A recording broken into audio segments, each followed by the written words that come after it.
s'attelle au traitement efficient des contributions avant les arbitrages fixés le 18 avril prochain. Patrick Sibangoy, Richard Evindi Mbumba, Sarazan. 10 jours après l'ouverture du dialogue national inclusif et 4 jours après le démarrage des travaux en commission, les échanges ont atteint la cadence souhaitée. L'analyse des contributions par les présidents des commissions et sous-commissions se fait désormais à une vitesse grand V. Les commissaires ont à cœur non seulement le respect des délais fixés par le règlement intérieur, mais aussi et surtout donner de bonnes conclusions pour le bien du pays. C'est un travail de compétence qui se fait au sein des commissions et sous-commissions par approche thématique et groupe de travail.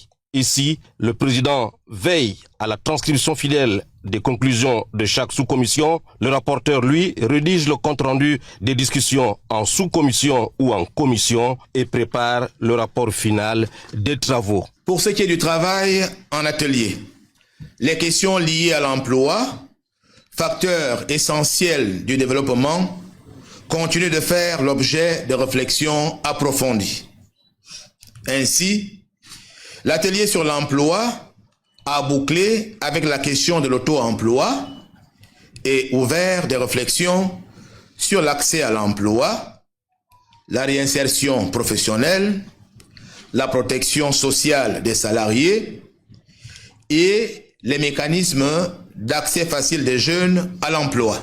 Ils se sont aussi penchés sur le point d'indice. Ce jeudi 11 avril 2024, les commissaires ont démontré leur responsabilité devant l'histoire et devant la nation de délivrer le Gabon de toutes ses détresses. Objectif, construire un pays prospère et fort à tous égards. Le groupe qui débat des modifications à apporter au code de travail s'est appesanti sur les mesures à mettre en œuvre pour répondre aux sollicitudes de l'ensemble des citoyens gabonais, notamment sur la convention de la passation des marchés, sur les conventions collectives, sur l'emploi de toute personne vivant avec un handicap, sur le recrutement de la main-d'œuvre étrangère. De la commission sociale à la commission économique, en passant par la commission politique, les souhaits des Gabonaises et des Gabonais, leur position, point de vue, rêves en termes de préoccupation sont bien traités